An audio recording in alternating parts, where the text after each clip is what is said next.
866-509-7268. They must be in the Hall of Fame, right, Christian? Chicago? I assume so, although I don't know for sure. And a lot of dead voters vote for them, coming from Chicago and all that. Joining us now, Jane Bussman.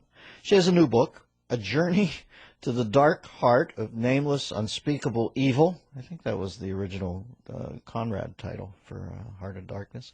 Charities, Hollywood, Joseph Kony, and Other Abominations. Jane Bussman. Janie, how are you?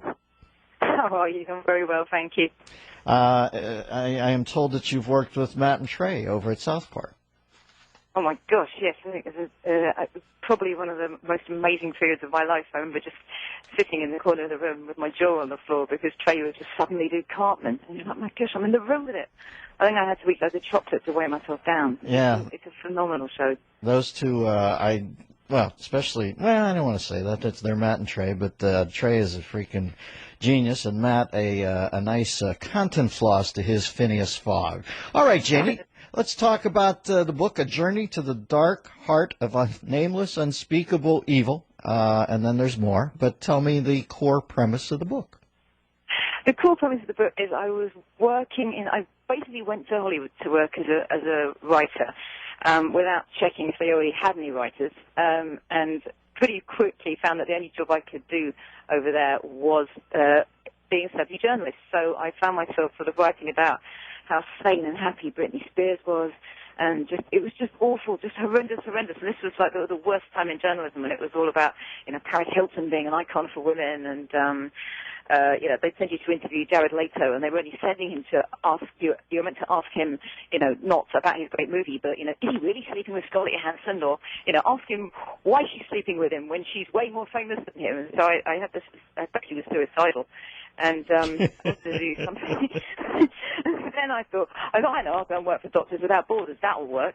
They weren't recruiting celebrity journalists. I stumbled across a story in Vanity Fair about someone who was being a tremendously useful person, who was this peacemaker, who, as well as going out to try and end some random war in Uganda, which I knew nothing about, was also wildly attractive. And I thought, brilliant, 2 birds, 1 stone, I'm off. And the book is sort of a very tongue-in-cheek adventure of how I ended up to my neck in the Lord's Resistance Army and came away thinking this war was the biggest con job I'd ever seen. Even me, who writes Britney looks sane and happy, even I could see that the war was a con. And so the book goes from sort of like a load of ridiculous stories about Hollywood to a furious attack on charities and the mess out there. Well, I do know that as I read a lot of Paul Theroux, and he always talks about whenever he sees somebody ostensibly in the spirit of altruism coming to help a villager, they're in a new Range Rover down there. He often thinks that the reason for the help industry in sub-Saharan Africa is the procurement of a new Range Rover. Is this the sort of charity frustrations you encountered too? Outside, for fun on the weekends, I park myself outside expensive restaurants and photograph red number plates. Like United Nations Environmental Programme, I have lost count of the number of Mercedes SUVs and BMW SUVs. This is the Environmental Programme. It's abominable. I mean, for years, when you were sitting in your long haul flight, and you get woken up to for a depressing film asking you to put money in the change for good envelope, UNICEF. For years, UNICEF were nowhere near you on the plane. UNICEF were up the front drinking free champagne. Even their kids got flown business class. It's a con trick. It really is. I think that people think that the UN's in the peace business. I think the UN, somebody has a relative who mistakenly manufactured blue helmets, and that's what it's all about.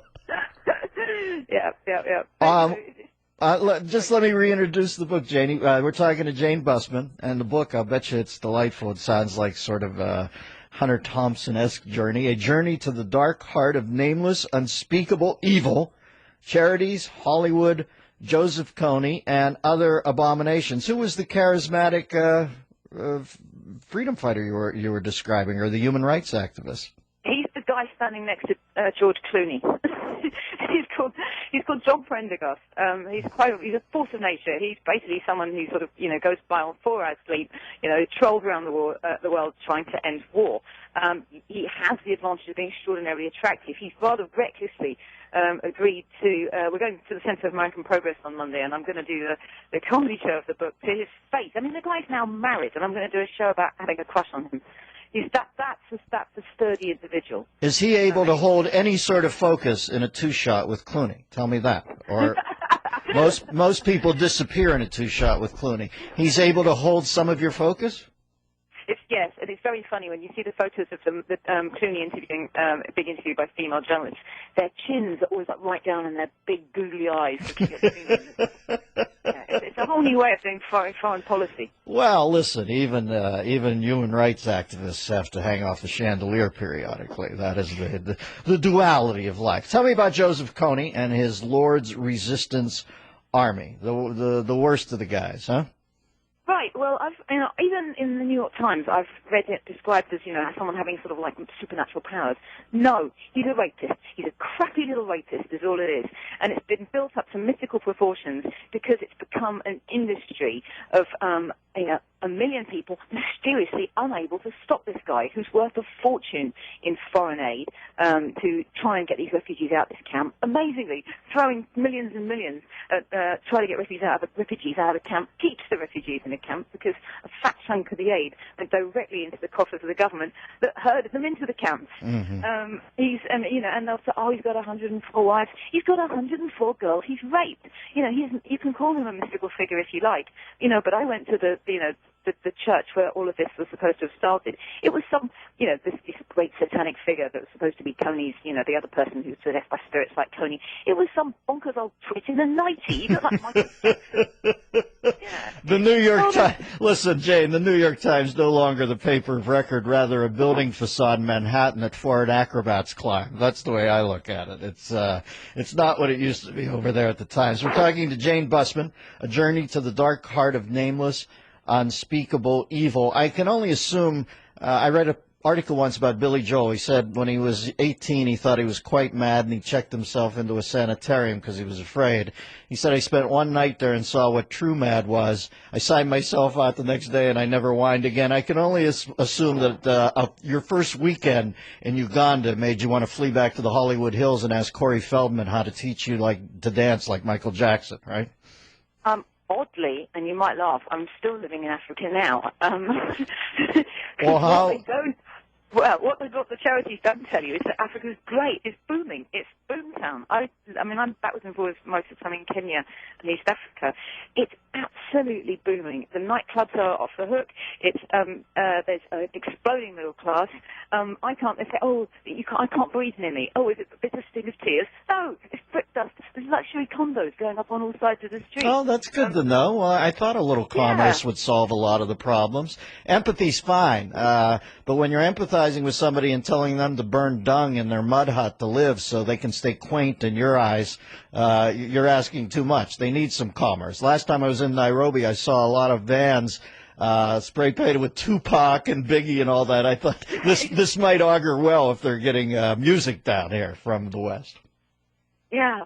Well, I always joke that when Bono took he wouldn't do a concert for Africans for years, and then when some Africans were having a concert, he finally barges on stage and just starts singing and waving his fingers for no apparent reason.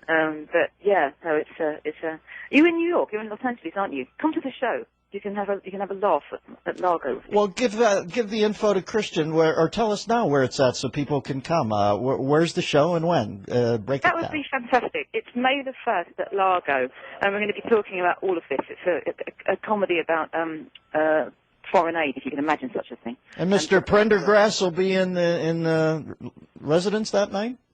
No, I think he'll still be shaking from the Centre of American Progress. All right. You can follow Jane on Twitter at Jane Bussman. I can see why Matt and Trey hired you over there. You're a delight. Thanks for your time, Janie. Thank you, Dennis. All right. Later, Gator. 866-509-7268. Our phone number. I bet you that's a funny book. Sounds like it sounds like it. Bridget Jones meets Isaac Denison or something. Denison. How do you say her name? Anybody know? I like the first way you said it. Denison? Denison. I can't say probably that, second, and I can't say agoraphobic or agoraphobic. Which one's that? Was Isaac Denison an agoraphobic? Or is it agoraphobic? I don't know. 866-509-7268, our phone number. Let's go to the voicemails. Paul in San Francisco. And I don't know, do they smuggle tapes into Paul in San Francisco, Christian? It's like Radio Free Europe for me up there. He can listen on the internet. All right. I'm surprised they haven't shut that down in there. You're so cute with your tapes. Paul in San Francisco, voicemail number 4, please. I propose a challenge to Michael Bloomberg and like-minded people. Make your action match your belief. Put a prominent sign on your home and a bumper sticker on your car proclaiming this is a gun-free zone. Criminals, being opportunists like other humans, respond to incentives. Question: why don't the towns and cities where guns are manufactured have the highest rates of gun crime? I didn't get the last part of it. Yeah, I didn't What is either. it? That doesn't. I understand the first thing though. I fully do, and I when the there's that fourth paper in New York, the one that's out on the island. What's that called? Newsday. Newsday. I believe they ran a map of all the gun owners in a certain area, and as a reaction to that, somebody did a civil disobedience thing where they went out to the editor's front yard and placed a sign in that said, "This is a gun-free house." And naturally, they came out and took it down right away. But I don't know, if you're going to get into the outing business, as a compensatory gesture, somebody outs back and says that your place is akin to a Quaker village, I don't know why you bridle. Certainly, you would have to walk back in with that sign angry and then have a moment and say, yeah, what am I doing that I did this to somebody else in the inverse, and now I'm angry about it on my end? Maybe an epiphany. Probably not. Dennis Miller Show.